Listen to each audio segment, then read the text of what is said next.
Hello dear students, welcome to my English class.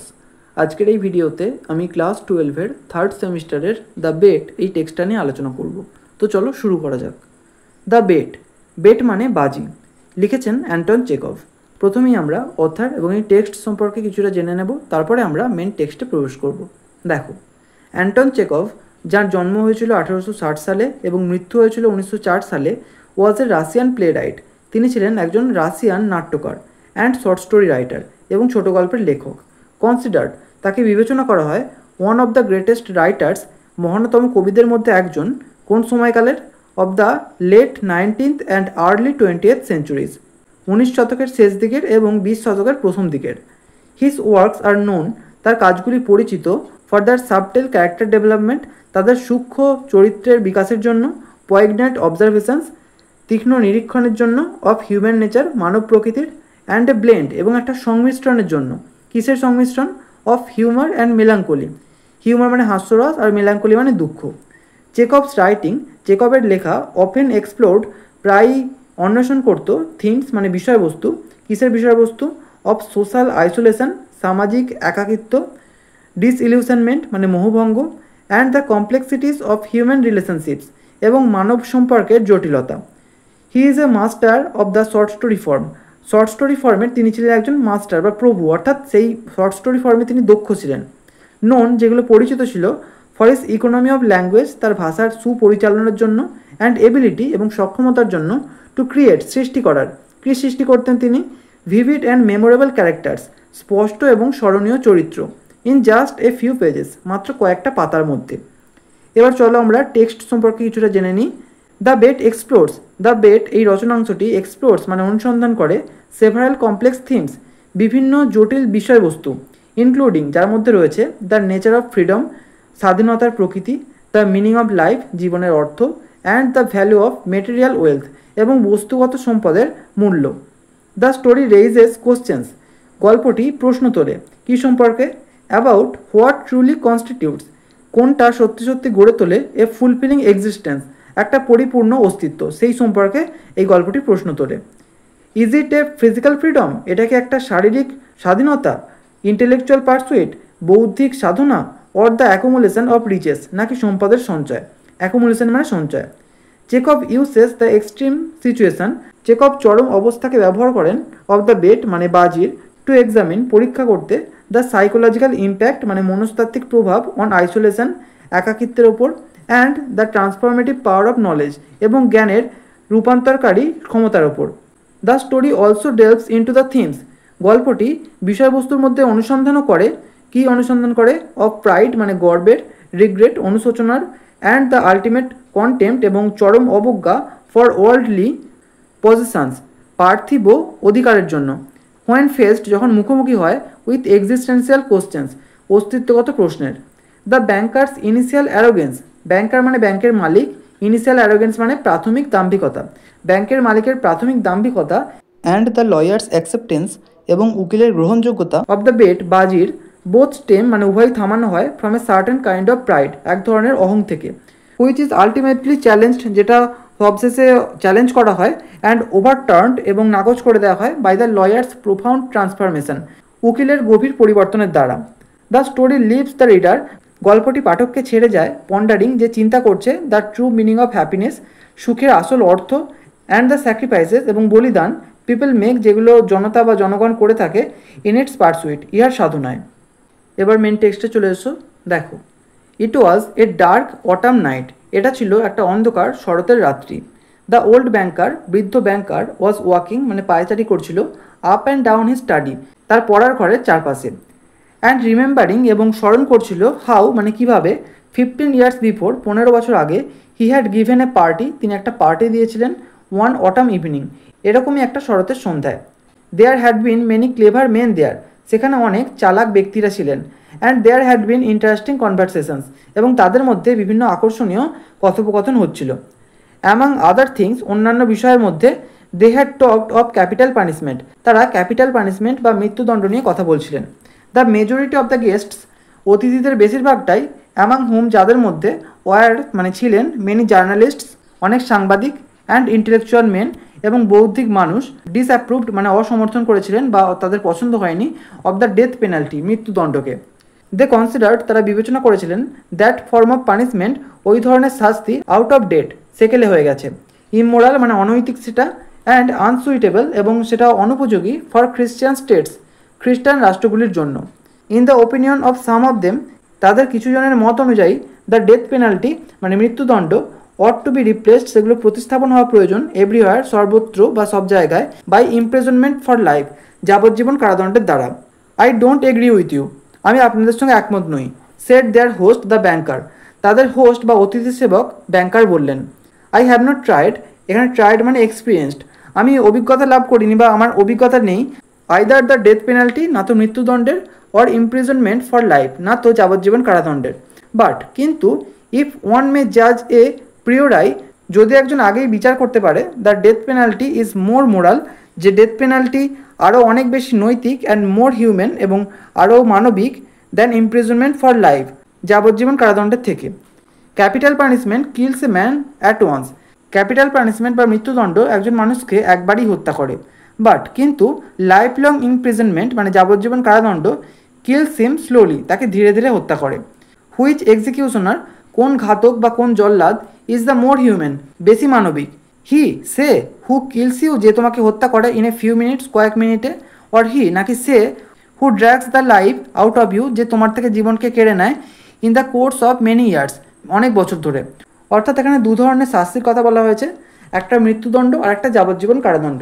বলছে যে মৃত্যুদণ্ড দেয় সে বেশি মানবিক নাকি যে যাবজ্জীবন কারাদণ্ড দিয়ে ধীরে ধীরে একজনকে হত্যা করে সে বেশি মানবিক। বোথ আর ইকুয়ালি ইমোরাল উভয়ই সমানভাবে অনৈতিক। Observed one of the guests একজন অতিথি বললেন। ফর কারণ they both have the same objects তাদের একই উদ্দেশ্য থাকে টু টেক অ্যাওয়ে লাইফ জীবন কেড়ে নেওয়া। The state is not God রাষ্ট্র কিন্তু ভগবান নয়। It has not the right ইহার অধিকার নেই টু টেক অ্যাওয়ে মানে কেড়ে নেওয়া what it can not restore যেটা এটা ফিরিয়ে দিতে পারবে না। হোয়েন ইট ওয়ান্টস টু যখন ইহা চাইবে। অর্থাৎ বলা হচ্ছে ভগবান যেমন একজন মানুষের মধ্যে জীবন দিতে পারে আবার জীবন কেড়েও নিতে পারে, রাষ্ট্র কিন্তু সেটা পারে না। তাই রাষ্ট্র যে মানুষের মধ্যে জীবন ফিরিয়ে দিতে পারে না তার কিন্তু মানুষের জীবন কেড়ে নেওয়ারও কোনো অধিকার নেই। অ্যামাং দ্য গেস্টস অতিথিদের মধ্যে ওয়াজ এ ইয়াং লয়ার একজন অল্পবয়স্ক লয়ার বা উকিল ছিল। A young man of 5 and 20 বছর 25-এর এক যুবক। When he was asked his opinion যখন তাকে তার মতামত জানাতে বলা হলো হি সেড সে বলল দ্য ডেথ সেন্টেন্স মানে মৃত্যুদণ্ড অ্যান্ড দ্য লাইফ সেন্টেন্স এবং যাবজ্জীবন কারাদণ্ড আর ইকুয়ালি ইমোরাল সমানভাবে অনৈতিক।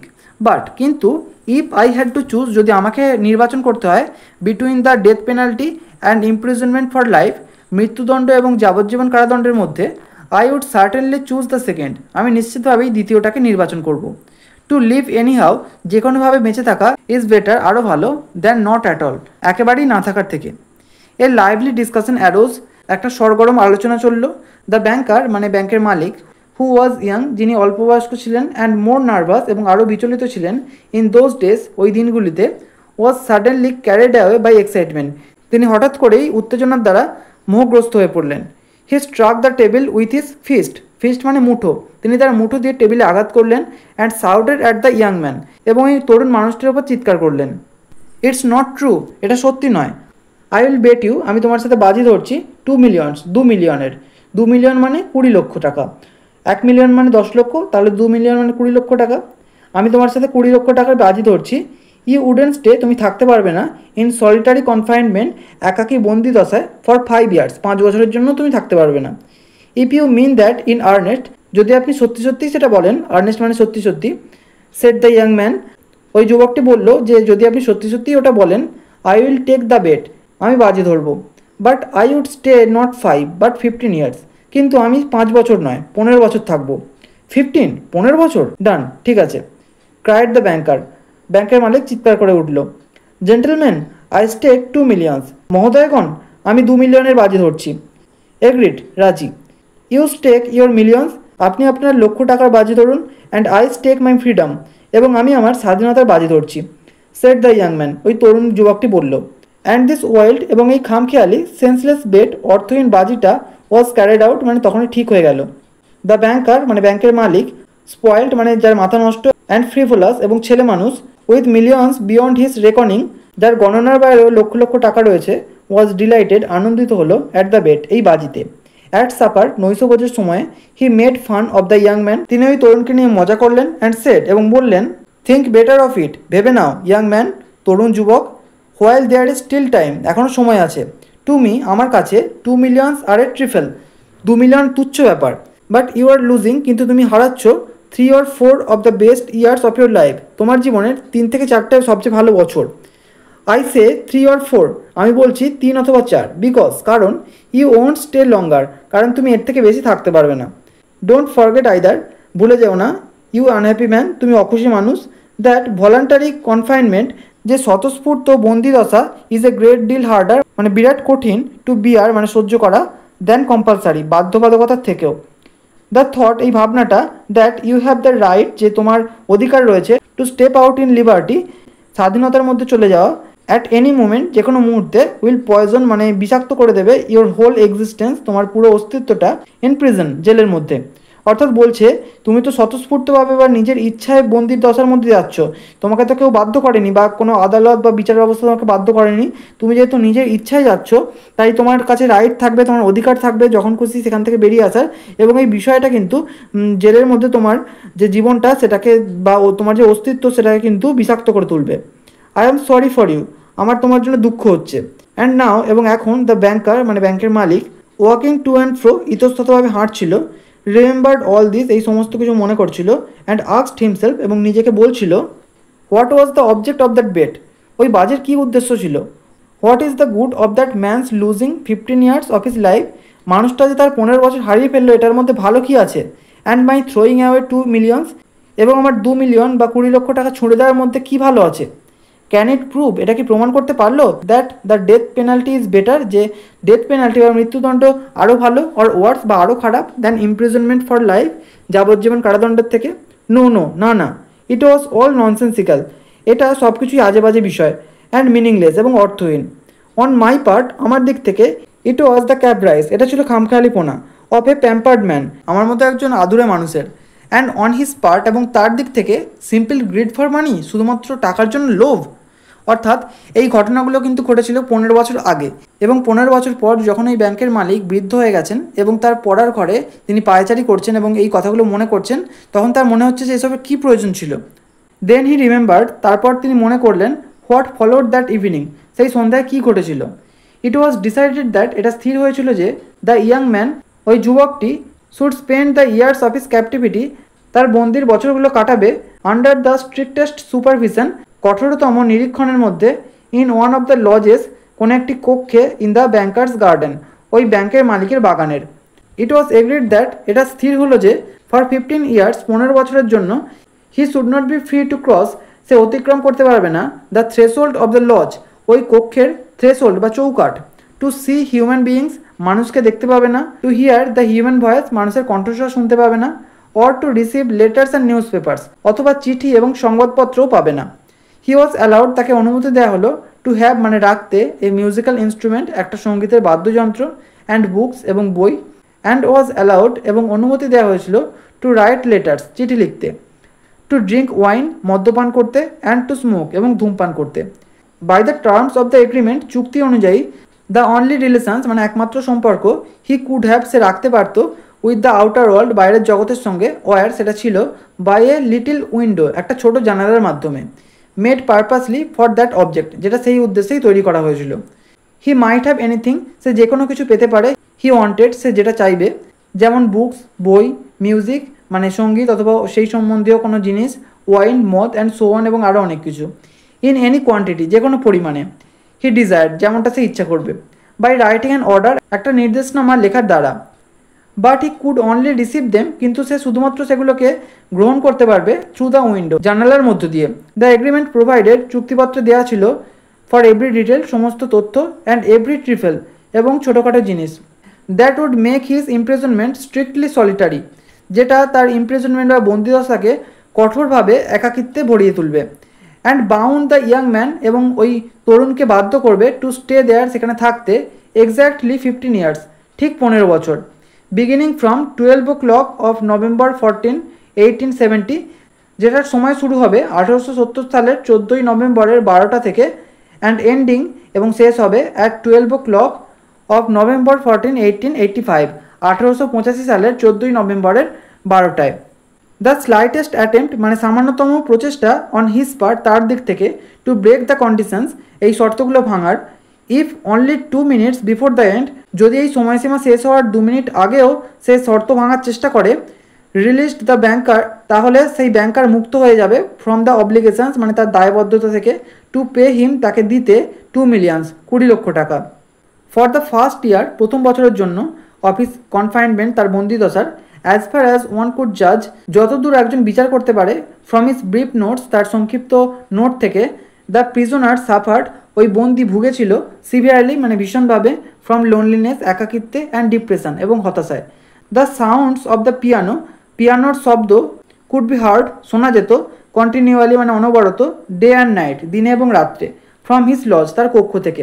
হি রিফিউজড সে প্রত্যাখ্যান করেছিল, ওয়াইন অ্যান্ড টোবাকো মদ এবং তামাক, ওয়াইন মদ, হি রোড সে লিখেছিল, এক্সাইটস দ্য ডিজায়ার্স কামনাকে উত্তেজিত করে, and desires are the worst foes এবং কামনা হলো সবচেয়ে খারাপ শত্রু অব দ্য প্রিজনার বন্দির, অ্যান্ড বিসাইডস এবং এর পাশাপাশি, nothing could be more dreary এর থেকে খারাপ কিছু নেই, than drinking good wine and seeing no one কাউকে না দেখে একা একা মদ্যপান করাটা।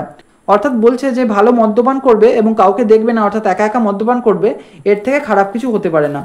অ্যান্ড টোবাকো এবং তামাক spoiled the air of his room তার ঘরের বাতাসকে নষ্ট করে দিত। ইন দ্য ফার্স্ট ইয়ার প্রথম বছরে, দ্য বুকস মানে বইগুলো হি সেন্ট ফর যেগুলো তিনি চেয়েছিলেন, were primarily of a light character সেগুলো প্রধানত লাইট ক্যারেক্টার বা হালকা প্রকৃতির ছিল। নোবেলস মানে উপন্যাস, with a complicated love plots যেগুলোর মধ্যে জটিল ভালোবাসার বিষয়বস্তু রয়েছে, সেন্সেশনাল অ্যান্ড ফ্যান্টাস্টিক স্টোরিজ উত্তেজনাপূর্ণ এবং রোমাঞ্চকর গল্প ছিল, অ্যান্ড সো অন এবং আরও অনেক কিছু। ইন দ্য সেকেন্ড ইয়ার দ্বিতীয় বছরে, the piano was silent piano নিস্তব্ধ হয়ে গিয়েছিল, ইন দ্য লজ ওই কক্ষের মধ্যে, অ্যান্ড দ্য প্রিজনার এবং ওই বন্দি আস্কড অনলি ফর শুধুমাত্র চেয়েছিল, দ্য ক্লাসিক্স মানে ধ্রুপদী সাহিত্য, ধ্রুপদী সাহিত্য বলতে প্রথম শ্রেণীর বা সর্বোৎকৃষ্ট যে সাহিত্য সেগুলো। ইন দ্য ফিফথ ইয়ার পঞ্চম বছরে, মিউজিক ওয়াজ অডিবল এগেইন আবারও সঙ্গীত শোনা গিয়েছিল, and the prisoner asked for wine এবং ওই বন্দি ওয়াইন বা মদ চেয়েছিল। দোজ হু ওয়াচড হিম যারা তাকে লক্ষ্য রাখত, থ্রু দ্য উইন্ডো জানালার মধ্য দিয়ে, সেড দ্যাট বলেছিল যে, অল দ্য ইয়ার সারা বছর ধরে, হি স্পেন্ড সে সময়টা কাটাতো, ডুইং নাথিং কোনো কিছু না করে, বাট ইটিং অ্যান্ড ড্রিঙ্কিং শুধুমাত্র খেয়ে এবং পান করে, and lying on his bed এবং তার বিছানায় শুয়ে, ফ্রিকোয়েন্টলি ইয়র্নিং মাঝে মাঝে হাই তুলে, and angrily talking to himself এবং রাগের সঙ্গে নিজের সাথে কথা বলে। He did not read books সে বই পড়তো না। সামটাইমস অ্যাট নাইট কখনো কখনো রাত্রিবেলা, he would sit down to write সে লিখতে বসতো, he would spend hours writing সে ঘন্টার পর ঘন্টা লিখে কাটাতো, অ্যান্ড ইন দ্য মর্নিং এবং সকালবেলা, টিয়ার আপ ছিঁড়ে ফেলতো all that he had written সে যা কিছু লিখতো।